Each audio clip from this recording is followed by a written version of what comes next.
Week 12, Reading Critical Essays.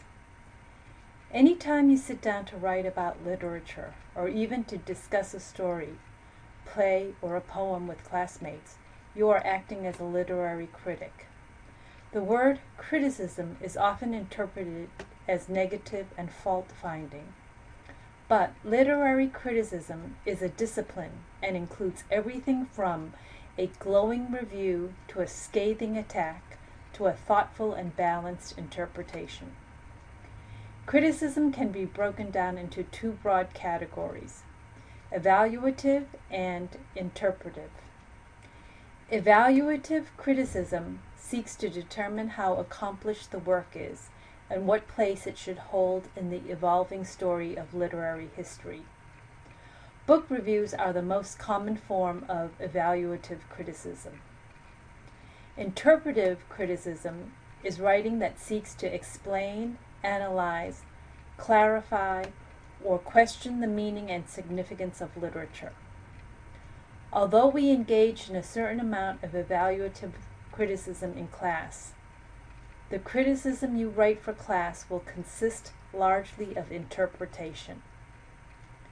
Your text explains that literary critics are scholars who have learned a great deal about literature, usually through work toward academic degrees, but sometimes through extensive reading on their own. When they prepare to write a critical essay on the work, they read the work many times. They read everything else the author has written, and they read critical essays and books written about the work and author by other critics. Through previous study, they probably already have learned a great deal about the time and places in which the author lived, and about writers and works that influence the author. For us to read what such expert authorities write about a work can yield insights which we might otherwise miss. Reading a critical essay can give us a fuller understanding of the work itself, its context, and how it came into being. Why read critical essays? Reading critical essays can help in a number of ways. Here is a list of critical essays that you will find in your text.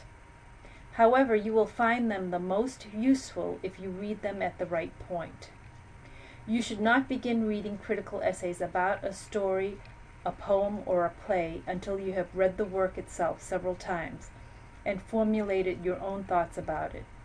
If you start reading criticism before you know the text well and formed your own ideas about it, the critic's ideas may overwhelm your thoughts and lead you merely to accept or adapt what you read.